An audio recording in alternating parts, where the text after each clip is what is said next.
সুপ্রিয় দর্শক আসসালামু আলাইকুম, কেমন আছেন আপনারা? নিশ্চয়ই ভালো আছেন। আজকের ভিডিওতে আপনাদের সবাইকে স্বাগত জানাচ্ছি। আজকে আমি আপনাদের সাথে খুবই গুরুত্বপূর্ণ একটা টপিক নিয়ে আলোচনা করব। আপনাদের যাদের সত্যিই নর্মাল ডেলিভারির ইচ্ছে আছে তাদের জন্য থাকবে খুবই স্পেশাল 6টি টিপস। তাহলে চলুন জেনে নেওয়া যাক সেগুলো কি কি।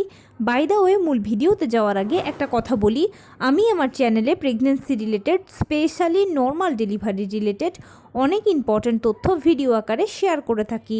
এই তথ্যগুলো আমার পার্সোনাল এক্সপিরিয়েন্স ও আমার ডক্টরের সাজেশন থেকে নেওয়া।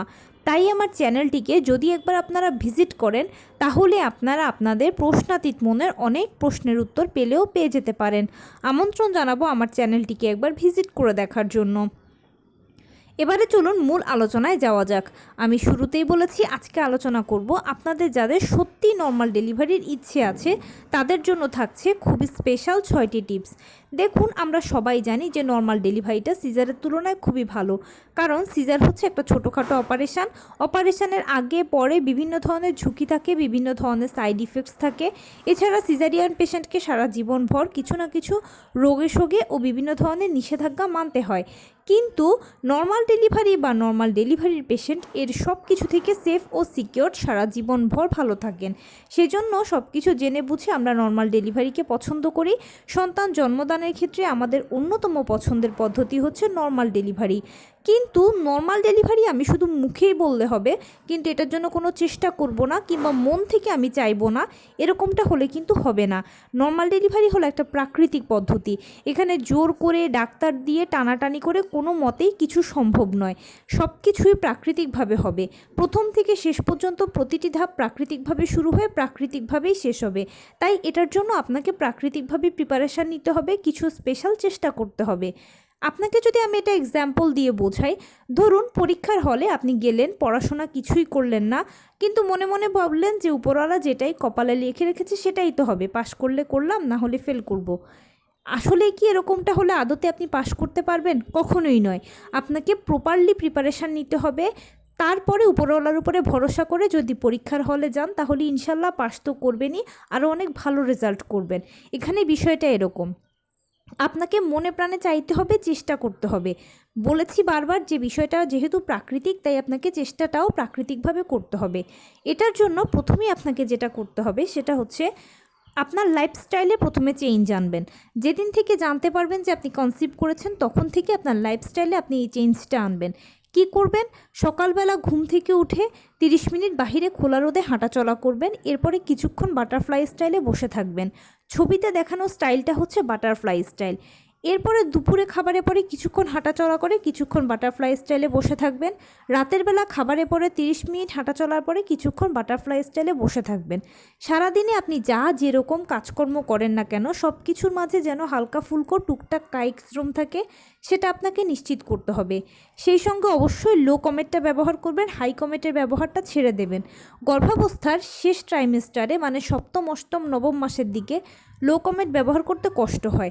যেহেতু বাচ্চা বড় হয়, বেবি বাম্প তৈরি হয়, সেজন্য হয় কি যে লো কমেট ব্যবহার করতে এ সময় একটু কষ্ট হয়, কিন্তু কষ্ট করে হলেও এটা আপনাকে স্বীকার করতে হবে। লো কমেটটা ব্যবহার করলে আপনি যে সুবিধাটা পাবেন, এটা পেলভিসের খুব ভালো একটা ব্যায়াম হয়। আপনারা সবাই জানেন যে পথ দিয়ে বাচ্চা বের হয় সেটাকে পেলভিস বলা হয়। আর পেলভিস যদি সময় মতো প্রসারিত হতে পারে তাহলে কিন্তু আপনার সাইড কাটা লাগবে না, বিনা সাইড কাটাতেই নর্মাল ডেলিভারি হয়ে যাবে। অনেকেই সাইড কাটাকে ভয় পান। যদি সাইড কাটা অ্যাভয়েড করতে চান বা যদি চান যে না আপনার সাইড কাটা না লাগুক, তাহলে অবশ্যই আপনাকে পেলভিসের ব্যায়াম করতে হবে। আর লো কমেটের ব্যবহার ও বাটারফ্লাই স্টাইলে বসে থাকা, এই দুটোই হচ্ছে পেলভিসের সবচেয়ে উত্তম ব্যায়াম। এভাবে যদি আপনি লাইফস্টাইল লিড করতে পারেন বা এভাবে যদি চলতে পারেন তাহলে আপনার বডিটা সবসময় একটা ব্যায়ামের ওপর দিয়ে থাকবে। আর নর্মাল ডেলিভারির জন্য অন্য কিচ্ছু প্রয়োজন হয় না, শুধু প্রয়োজন হচ্ছে নিয়মিত ব্যায়াম করা, শরীরকে প্রস্তুত করা। যদি এভাবে ব্যায়াম করার উপর আপনার শরীর থাকে তাহলে সময় মতো জরায়ু মুখ খুলবে, সময় মতো পেইন আসবে। এটার জন্য আপনাকে আর কোনো বাড়তি কিছু করতে হবে না বা কোনো অযথা টেনশানও করতে হবে না। বডির কাজ বডিই করবে, কারণ আপনার প্রিপারেশানটা প্রাকৃতিকভাবেই হচ্ছে। তার পাশাপাশি যেটা করবেন, খাবারে পরিবর্তন আনবেন। নিয়মিত মাছ, মাংস, দুধ, ডিম, হলুদ ফলমূল, সবুজ শাকসবজি, লাল জাতীয় খাবার ওমেগা-3 ফ্যাটি অ্যাসিড সমৃদ্ধ খাবার কলা, খেজুর, বাদাম, নিয়মিত কুসুম গরম 1 গ্লাস দুধ ও 2টো করে ডিম খাওয়ার কথা ভুললে একেবারেই চলবে না। এগুলো আপনাকে নিশ্চিত করতে হবে। আপনি নিজের জন্য এমন একটা ফুড চার্ট তৈরি করবেন যেখানে সকল ভিটামিন, মিনারেল, ক্যালসিয়ামগুলো যেন প্রতিদিন ঘুরে ফিরে আপনার বডিতে যায়, আপনার থেকে বাচ্চা পায়। বাহিরের খাবার ছুঁয়েও দেখবেন না। বাহিরের খাবারে ক্ষতিকর কেমিক্যাল থাকে, ক্ষতিকর কালার থাকে, যেটা আপনার জন্য যতটুকু ক্ষতিকর বাচ্চার জন্য এর থেকে আরও দ্বিগুণ ক্ষতিকর। কারণ এগুলো প্লাসেন্টা দিয়ে সরাসরি বাচ্চার উপরে গিয়ে ইফেক্ট করে। অনেক সময় বাচ্চা বিকলাঙ্গ, জন্মগত ত্রুটি নিয়েও জন্মায় এইসব কিছুর কারণে। তাই সব সময় ঘরোয়া খাবারের উপর নির্ভর করবেন, ঘরে তৈরি করা খাবার খাবেন। যেটাই খেতে ইচ্ছে হয় না কেন বাড়িতে বানিয়ে খাবেন। এতে সর্বোচ্চ হাইজিন তো আপনি মেনটেন করবেন, তার সাথে প্রপার পুষ্টিটা আপনার বডিতে গেল, আপনার থেকে বাচ্চা পেল। আর এভাবে যদি চলতে পারেন তাহলে অবশ্যই আপনিও ভালো থাকবেন, আপনার বাচ্চাও ভালো থাকবে, এবং যেখানে আপনি ভালো থাকবেন যেখানে আপনার বাচ্চা ভালো থাকবে সেখানে ডেলিভারিটা নর্মালে হতে অনেকটাই বাধ্য। এর পাশাপাশি যেটা করতে হবে আপনাকে, সব সময় যে কোনো খাবারই খান না কেন একটু কুসুম গরম খাবেন, সেই সাথে 12 থেকে 14 গ্লাস পানি খাবেন। নিয়মিত 12 থেকে 14 গ্লাস পানি খেলে আপনার অ্যামনিওটিক ফ্লুইড বা গর্ভের পানিটা ঠিকঠাক থাকবে, এটার কোনো ইমব্যালেন্স হবে না। তার পাশাপাশি আপনি যখন কুসুম গরম খাবার খাবেন, এই কুসুম গরম খাবারগুলো অ্যামনিওটিক ফ্লুইডকে ধরে রাখতে বা সঞ্চিত রাখতে সহায়তা করে। ফ্লুইড শুধু তৈরি হলে হবে না, এটা ধরেও থাকতে হবে। আর এই গরম খাবারগুলো এটাকে ধরে রাখতে সহায়তা করে। অবশ্যই গর্ভাবস্থায় নিয়মিত 4 বার চেক আপ করাবেন। কোন 4 বার চেক আপ করাবেন? প্রথম কনসিভ করার পরে একবার, 5 মাসে একবার, 7 মাসে একবার, 9 মাসে একবার।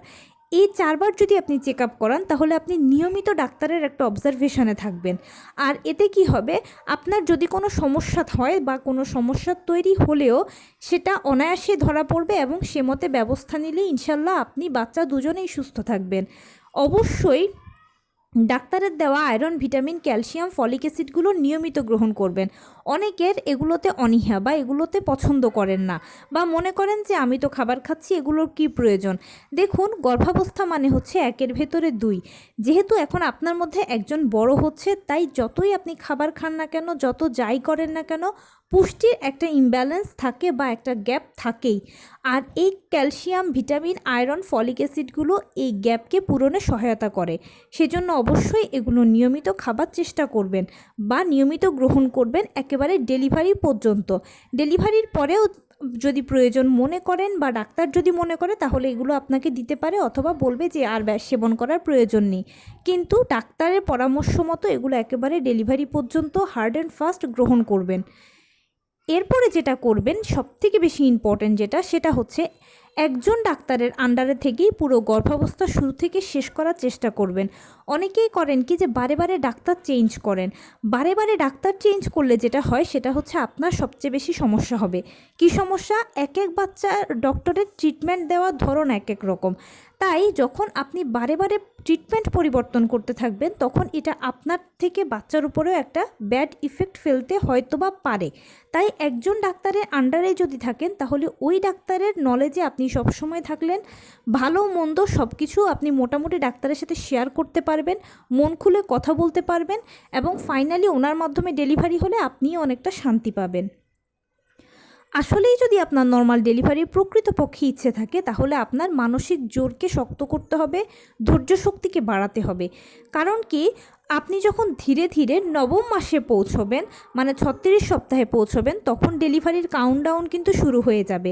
36 সপ্তাহে শুরুতেও ডেলিভারি হতে পারে, মাঝামাঝিতেও হতে পারে, শেষেও ডেলিভারিটা হতে পারে। কার কখন হবে সেটা আসলে এক্স্যাক্টলি বলা যায় না, যেহেতু ডেলিভারি প্রক্রিয়াটা প্রাকৃতিক পদ্ধতি। তাই আপনাকে ধৈর্য রাখতে হবে, ধৈর্য ধরতে হবে, সময় নিতে হবে, সময় দিতে হবে। যদি আপনি সময় নিতে পারেন, শক্ত থাকতে পারেন মানসিকভাবে, তাহলেই ফাইনালি আপনার নর্মাল ডেলিভারি ইনশাল্লাহ হবে। কারণ ডাক্তার প্রথমে আপনি কনসিভ করার পরে আপনাকে যে এক্সপেক্টেড ডেলিভারি ডেটটা দেবে সেই ডেট অনুযায়ী অনেকের ডেলিভারি নাও হতে পারে, অনেকের এর বহু আগেও হতে পারে, অনেকের বহু পরেও হতে পারে।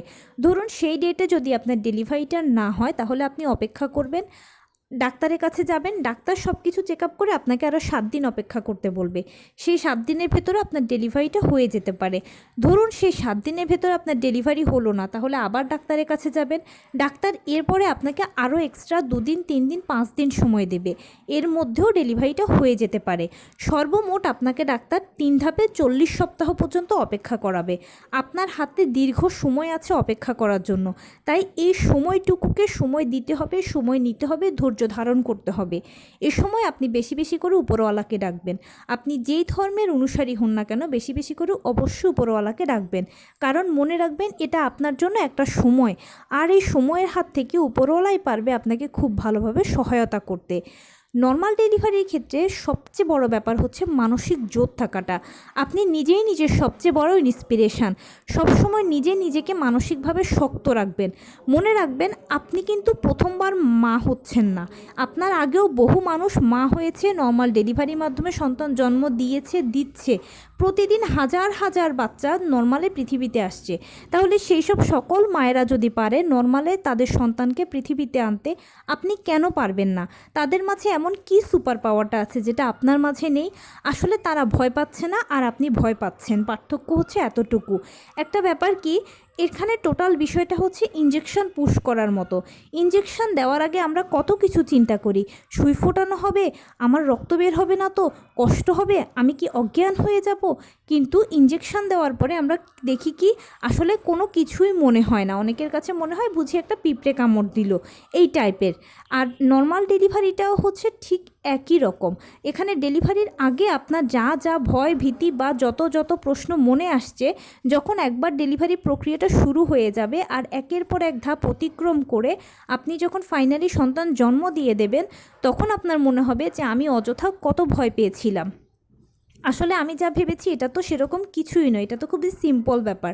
আর আমি বারবার বলছি যে যেহেতু নর্মাল ডেলিভারি একটা প্রাকৃতিক পদ্ধতি, তাই এখানে শুধুমাত্র ডেলিভারি প্রক্রিয়াটা শুরু হওয়ারই অপেক্ষা।